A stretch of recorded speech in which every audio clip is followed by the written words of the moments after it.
dele, por ele, para ele são todas as coisas. Meus irmãos, recebam todos a paz do Senhor. Podeis tomar assento, glorificando, exaltando a Jesus. Por gentileza, vamos abrir o nosso exemplar bíblico no último livro da Bíblia, livro do Apocalipse, capítulo de número 4. Livro do Apocalipse, capítulo de número 4.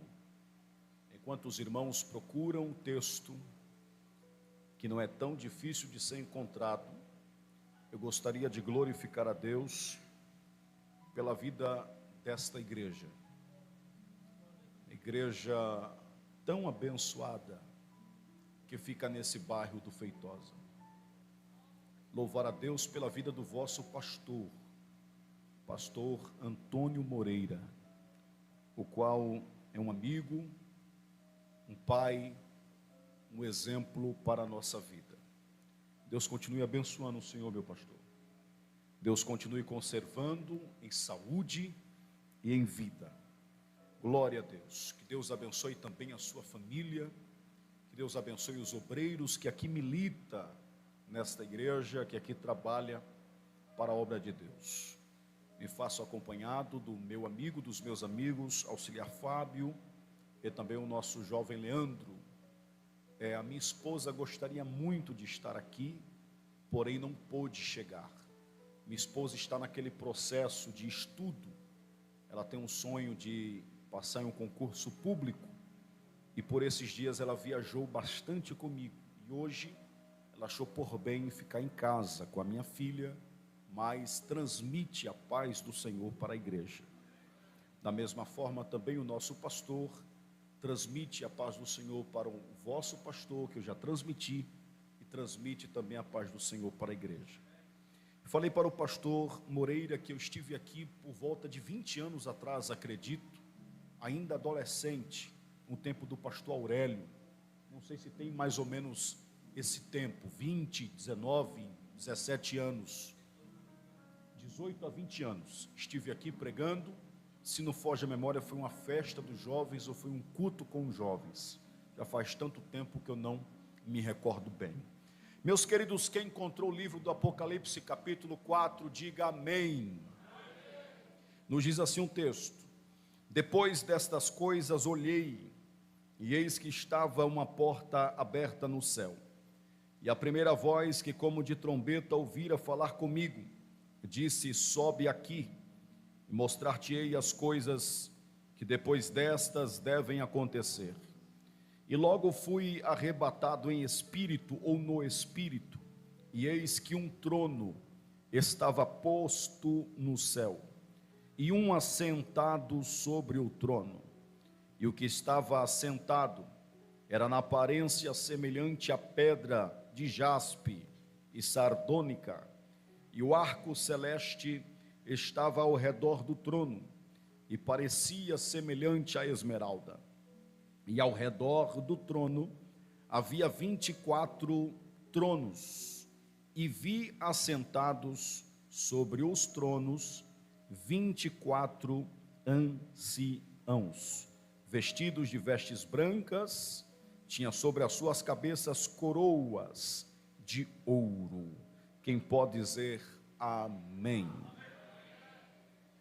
Queridos e amados irmãos, estamos diante de um texto, o qual está inserido no livro do Apocalipse, o último livro da Bíblia Sagrada. O livro do Apocalipse e o conteúdo que é contido neste livro fazem parte de temas em debates, temas em minisséries, temas em novelas, temas em artigos, por se tratar do fim do tempo, por se tratar dos últimos dias da igreja na terra e também os últimos dias, por que não dizer, da humanidade. Eu me lembro do ano de 1999, quando saiu já desde aquela época uma minissérie falando a respeito do fim do mundo. Aquele período, nos anos de 99 para a virada dos anos 2000, o tema estava em evidência, o assunto estava em evidência a respeito, acerca do fim do mundo. Passou-se o ano de 2000, veio o ano de 2012, floresceu novamente o tema, cresceu novamente o debate, falando a respeito acerca do fim do mundo. Passou-se o ano de 2012, nós chegamos no ano de 2023, também novamente floresceu o assunto nos debates teológicos, debates em vários programas de televisão, assuntos em novelas. O assunto é muito debatido e discutido acerca do fim do mundo, ou acerca de Apocalipse. O assunto está inserido em revistas, o assunto está inserido em jornais, o assunto é muito debatido. Pois bem, meus irmãos, o livro do Apocalipse é um livro escatológico.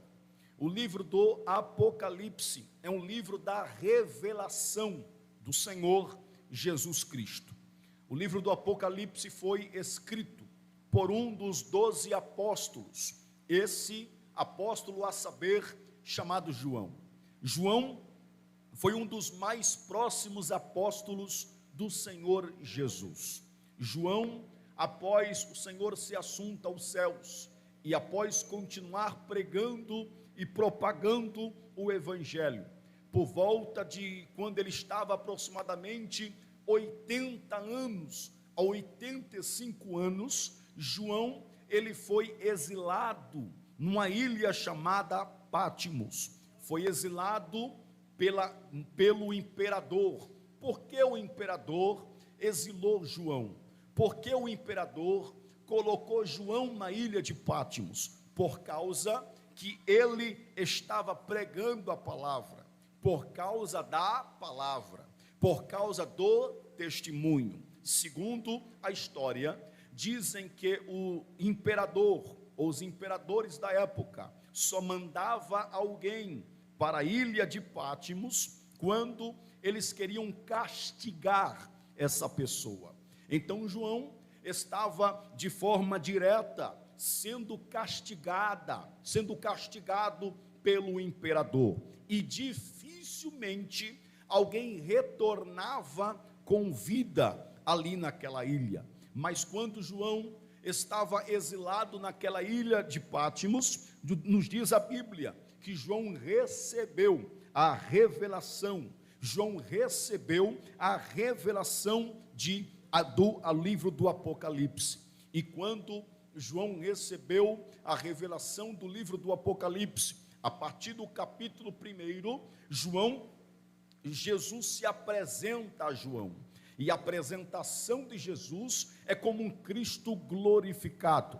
No capítulo de número 2, nós vamos ver que Jesus mostra a João 7 igrejas essas que ficava na região da Ásia Menor. Inclusive, diz alguns historiadores que João já tinha sido pastor de uma daquelas igrejas, a saber, a igreja de Éfeso. E quando Jesus mostra aquela igreja, quando Jesus revela para João aquelas igrejas, Jesus se apresenta também, não somente a João, mas se apresenta para cada uma daquelas igrejas. A igreja de Éfeso, a igreja de Esmina, a igreja de Pérgamo, a igreja de Sardes, a igreja de Filadélfia e a igreja de Laodiceia. Quando Jesus se apresentava para aquelas igrejas, Jesus tinha algumas particularidades. Por exemplo, Jesus se apresenta à igreja de Filadélfia, dizendo que ele era o santo, que ele era o verdadeiro, que ele tinha a chave de Davi, E tendo a chave, quando ele abria a porta, ninguém podia fechar. E quando fechasse a porta, ninguém poderia abrir. Jesus se apresentava àquelas igrejas, Jesus mostrava também a reprovação daquelas igrejas. Apenas 2 igrejas não foram reprovadas por Jesus. Primeiro, Filadélfia. Segundo, Esmina. Toda a restante, as 5 igrejas, tinham uma certa reprovação de Jesus, mas Jesus não só apresentava, Jesus não só aprovava, Jesus também não só reprovava, Jesus também deixava uma promessa para todas as 7 igrejas que ficavam na Ásia Menor. Após o período das 7 igrejas, vem o capítulo de número 4, o capítulo de número 4, nos diz a Bíblia, dizendo o texto: depois destas coisas, depois de quais coisas? Depois da revelação de Deus, de ele enviar as cartas para as 7 igrejas. Depois destas coisas olhei, e eis que vi uma porta aberta no céu, e a primeira voz que como de trombeta ouvira falar comigo, e disse: sobe aqui, e mostrar-te-ei as coisas que depois destas devem acontecer. O livro do Apocalipse, irmãos, ele é praticamente dividido em passado, em presente, em futuro. E aqui estava Jesus querendo apresentar também, a partir de então, o futuro que deveria acontecer. Jesus revelaria para João. O interessante é que quando João ouviu uma voz como de trombeta, ouviu falar com ele, disse: sobe aqui e mostrar-te-ei as coisas que depois destas devem acontecer. Aqui nós podemos, irmãos, ver uma representação do arrebatamento da igreja. Nós podemos perceber uma representação do arrebatamento da igreja, porque João viu uma voz como de trombeta. Quando nós ouvirmos o tocar da última trombeta, vocês já sabem o que vão acontecer. Ele foi arrebatado no Espírito. Ele foi arrebatado no Espírito. Após o tocar da última trombeta, a igreja será arrebatada. João viu uma porta aberta no céu. João não viu uma janela aberta. João viu uma porta aberta no céu. Quando nós olhamos para uma porta aberta no céu, nós percebemos que é diferente que se João visse uma janela aberta no céu. Janela é diferente de porta. E na maioria das vezes, na grande maioria, olhando para a Bíblia, nós vamos ver que quando se fala de janela, é bênção de Deus derramando sobre o povo. É as bênçãos de Deus derramando sobre o povo. Aonde diz isso? Em Malaquias capítulo 3 e versículo 10, aonde diz isso? Em 2º livro dos Reis, no capítulo 7, quando Eliseu, vendo a situação de Samaria, vendo a situação caótica, vendo a fome que estava na cidade de Samaria, Eliseu profetizou dizendo: ouve a palavra do Senhor,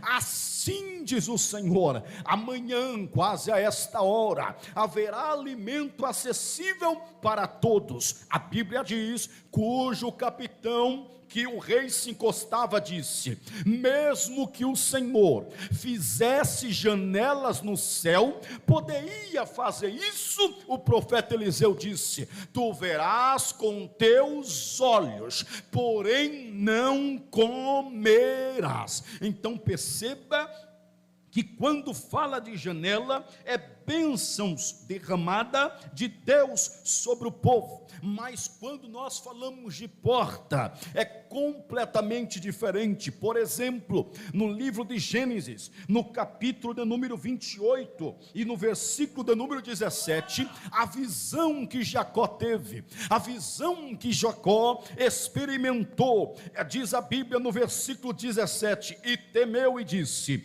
quão terrível é este lugar, este não é outro lugar, senão a casa de Deus, e esta é a porta dos céus. Bendito seja o Senhor. Jesus, irmãos, quando ele estava pregando, falando a respeito do Sermão da Montanha, no capítulo de número 7, já vou chegar lá, não se preocupa, no capítulo de número 7, no livro de Mateus, capítulo 7, e versículo de número 13, e versículo de número 14, nos diz a Bíblia assim: entrai pela porta estreita, entrai pela porta estreita, porque a larga é a porta e espaçoso o caminho que conduz à perdição, e muitos são os que entram por ela, porque estreita é a porta, apertado o caminho que leva à vida, e poucos há que encontrem.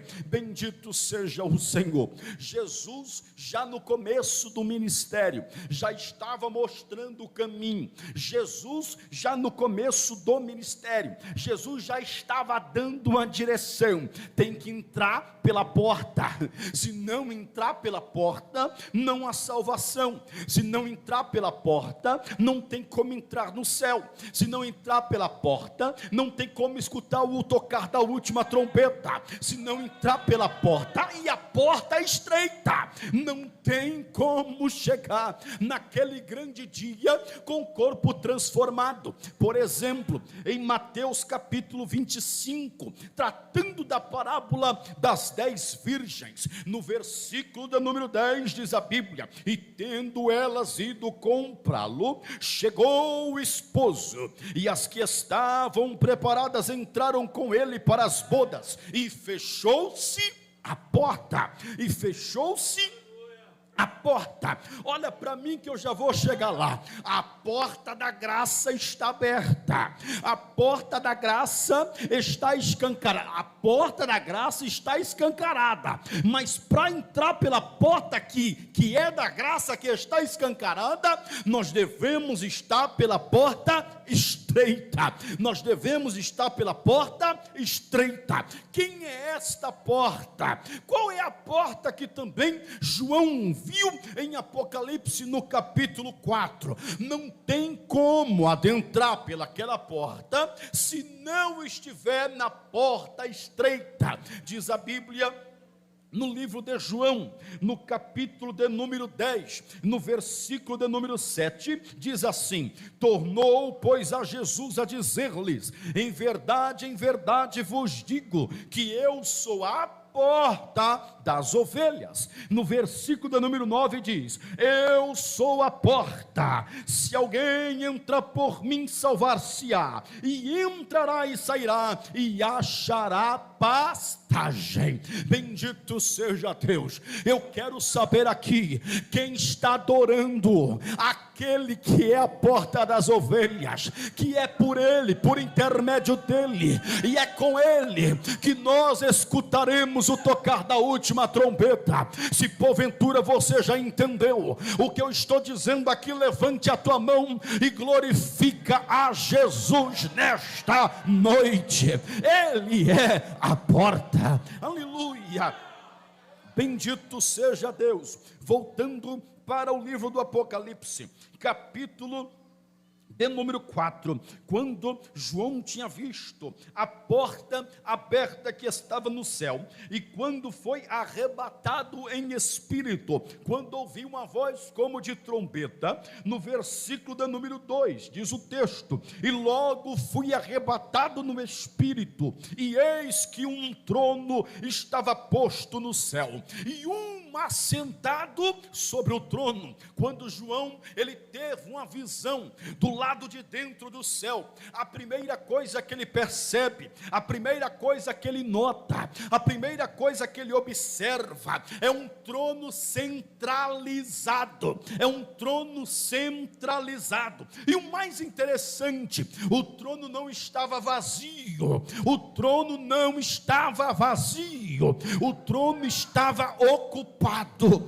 tinha um ser assentado sobre aquele trono. Se nós observarmos, vamos ver que nos versículos posteriores, João vai observar mais 24 tronos, mas primeiro ele observa um trono. Primeiro ele observa um trono. Já desde já nós vemos uma coisa: nada toma a glória de Deus, nada toma a glória de Deus, nada pode tomar a glória de Deus. Mas tem mais, mas ninguém pode tomar a glória de Deus. Mas tem mais, mas ninguém pode tomar a glória de Deus. Será que você deu glória para Deus hoje? Será que você deu glória para Deus hoje? Levante a tua mão e adore a Deus nesta noite. João se depara à sala do trono e vê aquele trono centralizado no céu. Então nós vemos uma coisa: se existe um trono, se existe um ser assentado sobre esse trono, o qual nós já sabemos quem é este ser, significa que ele tem o controle, significa que ele tem o domínio, significa que ele tem a direção, significa que ele ainda está governando. Ele não perdeu o controle, ele não perdeu a direção. Às vezes ficamos preocupados, meu pastor, ficamos agoniados, e agora está outro governo aí, nós não queríamos, mas Deus ainda tem o controle, e Deus ainda tem a direção. Deixa eu profetizar aqui, com olhos abertos, como diz o nosso pastor, sem chiar. Deixa eu dizer uma coisa para você, deixa eu profetizar: Jesus, Deus está no controle de tudo, Ele está na direção de tudo, Ele está na direção da tua casa, Ele está na direção da tua família, Ele está na direção do teu emprego, Ele está na direção.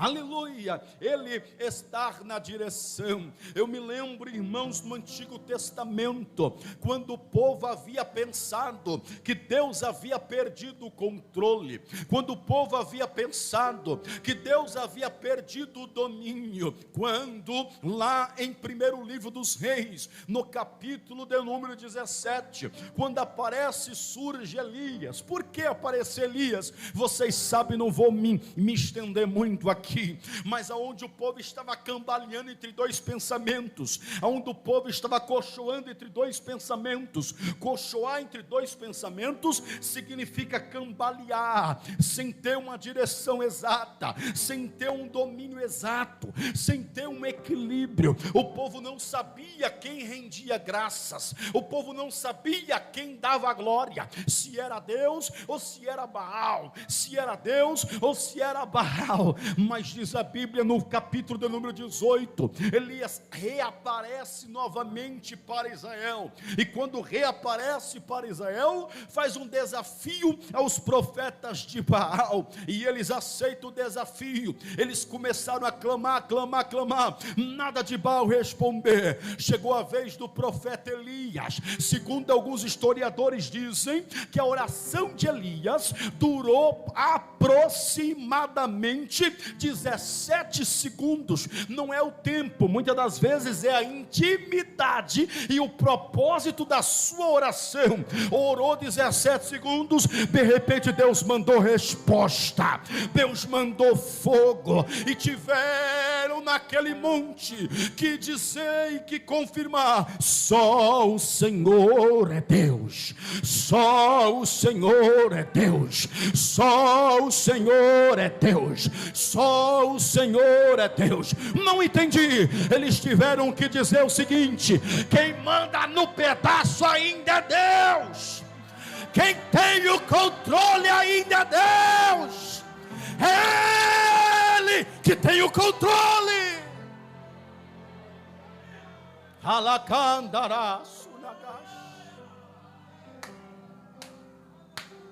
Ele tem o controle. Deixa eu profetizar e dizer uma coisa. Talvez você chegou aqui aperreado, angustiada, dizendo: e agora? Ele tem o controle.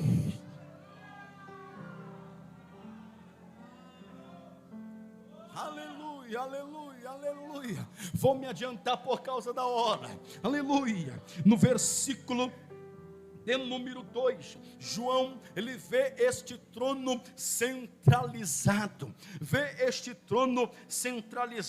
e no versículo 3, ele começa a descrever aquele ser que estava assentado sobre o trono. Era a única forma de descrever, ele não poderia descrever de forma exata, mas ele começou a fazer comparação, ou assemelhar como com pedras de jaspe sardônica, como também esmeralda, mais ou menos assim. Aquele ser que eu estou vendo, aquele ser que estava sentado no trono, ele é poderoso. Aquele ser que estava sentado, está sentado no trono, é grandioso. Aquele ser que está sentado no trono, ele é incomparável. Aquele ser que está sentado no trono é inigualável. Eu só vou parar quando você dá glória. Aquele ser que está sentado sobre o trono, ele tem todo o poder nos céus e na terra.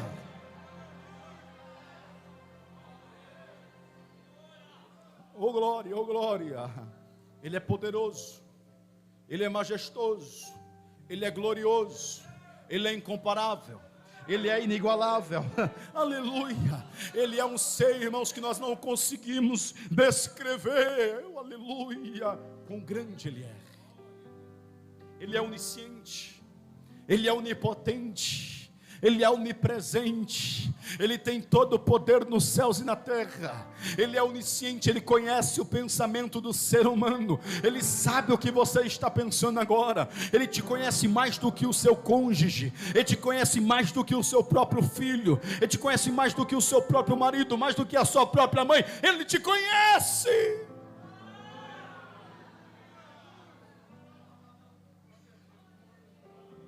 No versículo do número 3 ainda diz: e saía ao redor do trono um arco celeste, como da cor de esmeralda. Olha para mim, deixa eu te falar uma coisa. Aquele que estava sentado e que está sentado sobre o trono, saía ao redor do trono um arco celeste. Esse arco é como se fosse um arco-íris, como nós o conhecemos, mas o arco era completo. O arco não estava pela metade. O arco, a aliança, simboliza a lealdade, simboliza a fidelidade. O Deus que está assentado sobre o trono, ele é leal. O Deus que está assentado sobre o trono, ele é fiel. O Deus que está assentado sobre o trono não é homem para que minta, nem filho do homem para que se arrependa.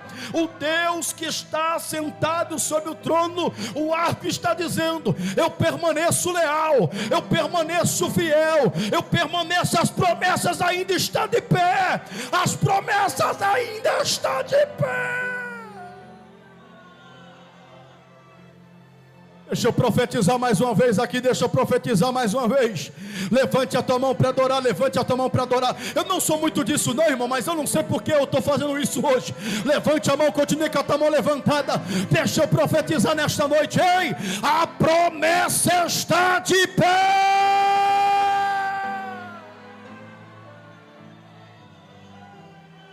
A calabandoca suprimida.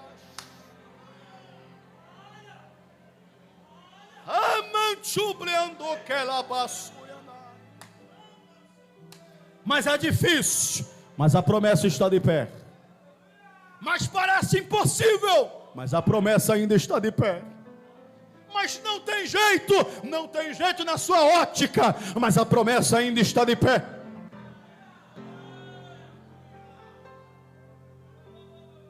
Vamos adiantar, irmãos, por causa da hora. No versículo número 4, e ao redor do trono havia 24 tronos. Havia quantos tronos? 24 tronos. E nos 24 tronos havia 24. Glória a Deus. Esses 24 tronos, esses 24 anciães, representa a igreja, irmãos. Representa a igreja, desde o começo até o final. Alguns dizem que são 12 no período do Antigo Testamento, e também 12 representando os 12 apóstolos, representando a nova aliança, e representando também o Novo Testamento, representando assim a igreja. Esses 24 homens não podem ser anjos por alguns motivos. Primeiro motivo, porque são totalizados, 24, totalizados exatamente, 24. E quando muitas das vezes fala de anjo, não diz a exatidão da quantidade. Segundo, não pode ser anjos, por quê? Porque esses homens estão com coroas sobre as suas cabeças. Quem são esses homens? Representando a igreja. Significa então, irmãos, que nós estaremos também com vestes brancas. Significa que nós também estaremos com coroas sobre as nossas cabeças. Olha para mim aqui. Aqui no mundo tem ai, aqui no mundo tem dor, aqui no mundo tem angústia, aqui no mundo tem luta, aqui no mundo tem sofrimento, aqui no mundo tem decepção, aqui no mundo tem traição, aqui no mundo, irmãos, tem coisas horríveis e acontecem horrores. Mas quando a última trombeta tocar, quando a última trombeta tocar, aquilo que é corruptível se transformar de incorruptibilidade, aquilo que é mortal se revestir de imortabilidade, nós encontraremos com o Senhor nos ares. Lá não vai haver mais dor, lá não vai haver mais angústia, lá não vai haver mais decepção, lá não vai haver mais traição, lá não vai haver mais lágrimas, pois o Senhor enxugará dos teus olhos todas as lágrimas. O que eles estavam vestidos de vestes brancas. Eu me lembrei de um conto judaico, que Salomão queria conhecer o seu reino, e ele não queria conhecer o seu reino como ele, rei Salomão. As pessoas sabendo que era o rei Salomão, irmãos, porque infelizmente as pessoas é de um jeito na frente de alguém, e é de outro jeito por trás da presença dessa pessoa. Então o rei queria saber, queria conhecer o reino, queria conhecer os súditos.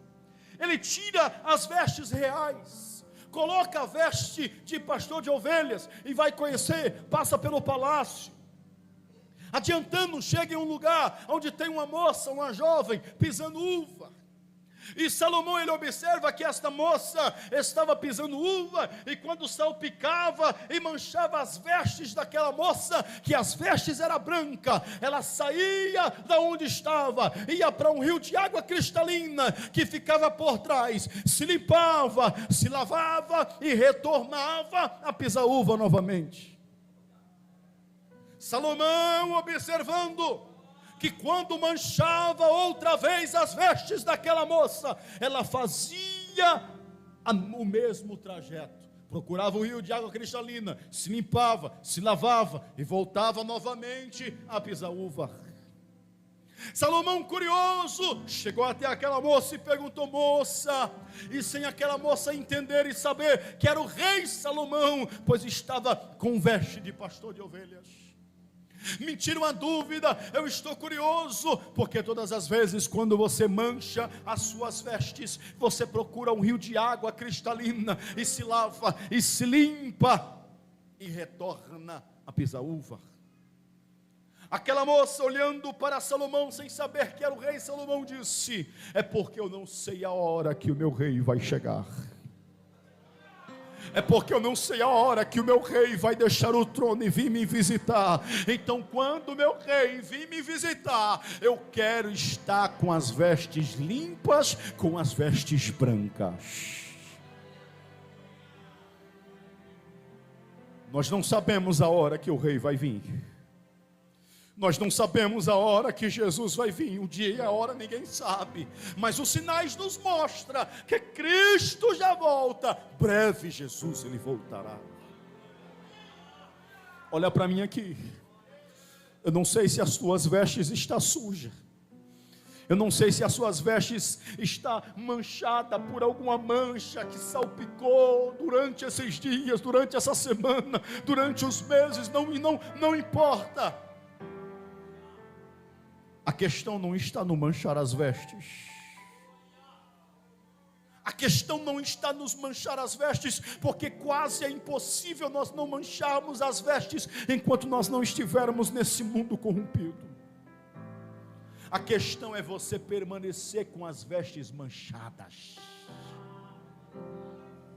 A questão é que você não continue com as vestes manchadas, mesmo que seja só uma manchinha, mesmo que seja só um pouquinho. Nós participaremos da Santa Ceia. Nós estamos esperando Jesus Cristo chegar. Ainda há tempo de procurar o rio de água cristalina e se lavar. Não coloca só o tornozelo nessa água, não. Não só entre, não só fique com o joelho nesta água, não. Mergulha no oceano. Mergulha no oceano, mergulha no oceano, mergulha no oceano, lava as vestes, ei, aonde que é o rio de água cristalina, pregador?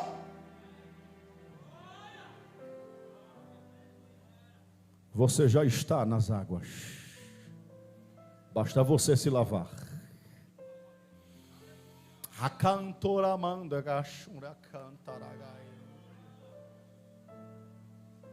Olha para o teu irmão e diga: ainda há tempo de lavar as vestes.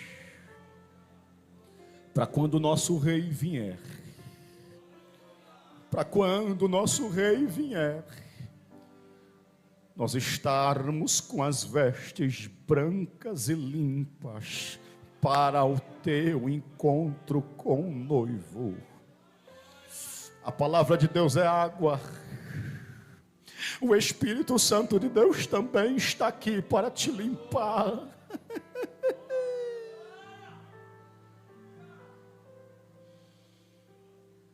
O arrebatamento, mais ou menos assim, já encerro a minha fala. Talvez vai estar uma jovem, eu estou colocando jovem, irmãos, apenas como figura, mas não importa a idade, não importa a faixa etária. Estará talvez no sofá assistindo o Big Brother, aquela desgraça, assistindo o Big Brother, assistindo o paredão. Coroa, prepare o meu café. Vai pedir para a mãe fazer o café. A mãe vai preparar o café para a filha ou para o filho.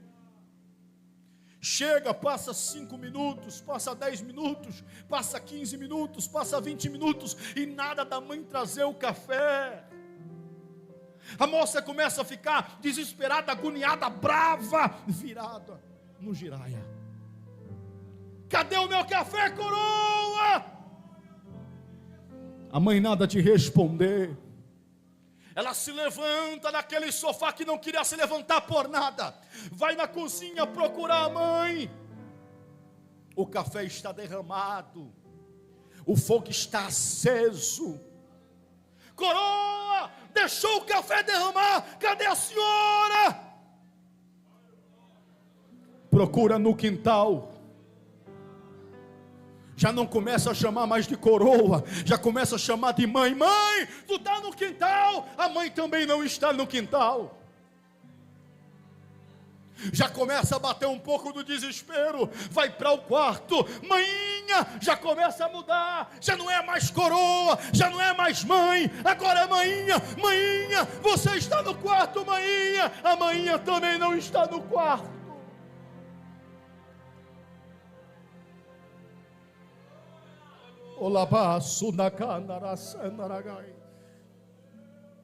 Vai para a área. Mãe, cadê minha mãe? A mãe também não está na área. E de repente ela ouve: interrompemos a nossa programação normal para dar um aviso de extrema urgência e urgente. Milhares e milhares de pessoas desapareceram. Milhares e milhares de pessoas sumiram da face da terra. Os aviões sem seus pilotos estão desgovernados. Os carros estão desgovernados. Milhares e milhares de pessoas sumiram. Vai bater o desespero. Era crente, mas era meio rebelde. Estava na igreja, mas não estava firme. Estava bem próximo da porta, mas não tinha entrado pela porta. Vai bater o desespero. Vai chorar, porque ela sabe que aquele povo que desapareceu, e a mãe dela que havia também desaparecido, porque foi o arrebatamento